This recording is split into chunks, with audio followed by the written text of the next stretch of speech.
Infertiliteti është 50-50, do të thotë 50% shkaktarët janë nga ana mashkullit, 50% nga ana femrës.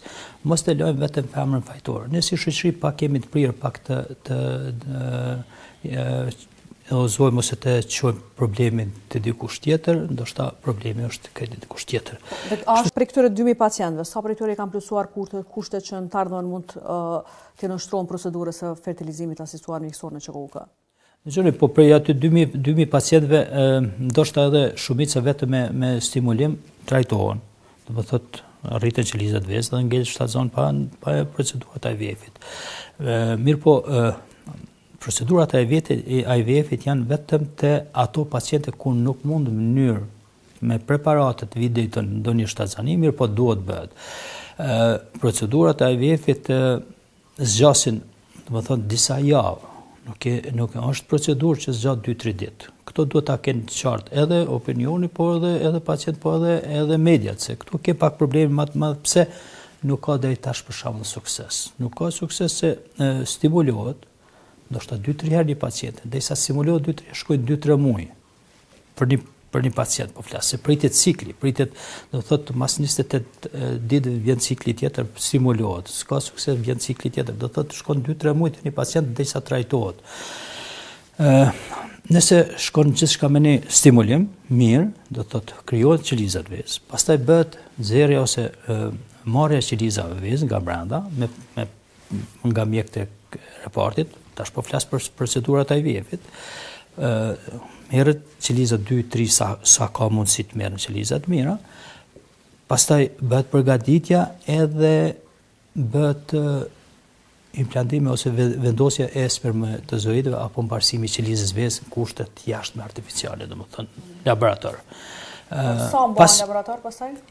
Pastaj vjen ato ndarjet e qelizave me mikroskop, se i kemi embriologët tona, 2 embriologë shumë të mirë në repartin e IVF-it, kanë përvojë shumë të mirë, kanë punuar edhe në klinikat private më herët, edhe kur vendoset që bëhet domethënë mbarësimi i qelizës vezë, pastaj vjen transferi i qelizës së mbarësuar në organet gjenitale të brendshme femrës. Domethënë kjo është procedura e IVF-it, mirë po, kjo procedurë merr me muaj. Nuk është procedurë që zgjat, do thotë derisa të vjen përgatitja e pacientes, marrja e qelizës, transferi, pastaj konfirmohet shtazania, do të thotë nëse kem sukses me një intervenim, atëherë zgjat një muaj, po nëse nuk kem sukses me një intervenim, zgjat 2-3 muaj të një paciente. Do të thonë janë procedura më të gjata, edhe suksesi nuk është i shpejtë, do të thotë nuk pritet me herë mbrana mujt ose mbrana 2-3 javë të ketë. Kjo ka qenë, sa di unë, sa jam informuar pe kolegëve të repartit, ka qenë hera e parë tek pacienti që është tentu, ka qenë bashkësi ndokët 5 vite, është viti 1900 me vitlinje 1995, duket, ashtu më thanë, edhe është hera e parë që është tentuar dhe hera e parë është e suksesshme. Do thotë ne është konfirmuar shtazania para një jave. Para 2 ditë prapë ka qenë kontroll, vetëm është rrit beta ACG, domethënë niveli që tregon përparimin, zhvillimin e shtazanisë. Edhe kështu si presim shumë shpejt edhe raste të tjera të konfirmohen. Domethënë deri tash janë diku përmi 2000 pacientë që kanë ardhur në ekzaminimin për trajtim këtu në klinikën tonë. Janë kryer diku ndaj 13 marrë qelizave vezë të 13 pacient, janë bërë 3 transfere, dikun 14-15 stimulime, dhe më thonë janë një shifër shumë e mirë në krahasim me problemet që kemi pas në fillim. Po, për një pjesë pacientëve është e kufizuar, edhe na pengon edhe ne, se ne sikur të kishim ligjin, me siguri si do të punojmë edhe më shumë pacient, po edhe do të ketë suksese më të mëdha.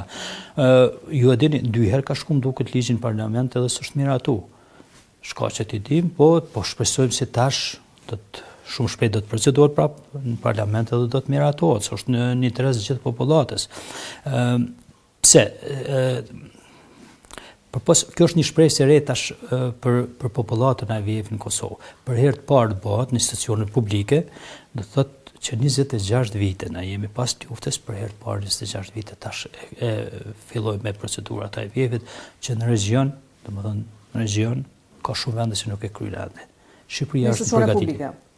Po mendoj në region, në për region afër nesh nuk e kryen këtë intervenim, domethënë këto procedura.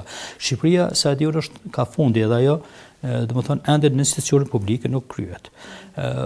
Dhe konsideroni që ofrimi i këtij shërbimi brenda institucione publike do ta ulë ndoshta numrin e keqpërdorimeve edhe me shifra të larta që ofron klinikave private, por edhe raste të tjera të cilat kaluarën kemi parë edhe arrestime për këto raste, apo jo doktor? Pikërisht. Kjo edhe ndalohen keqpërdorimet, mirë po edhe kursen shumë buxhetin e qytetarit ose të familjarëve.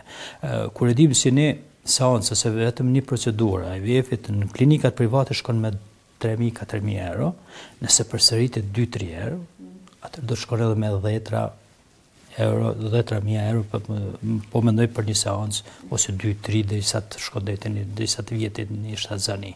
Kursen shumë buxhetin. Ndërsa aktualisht në ÇKUK?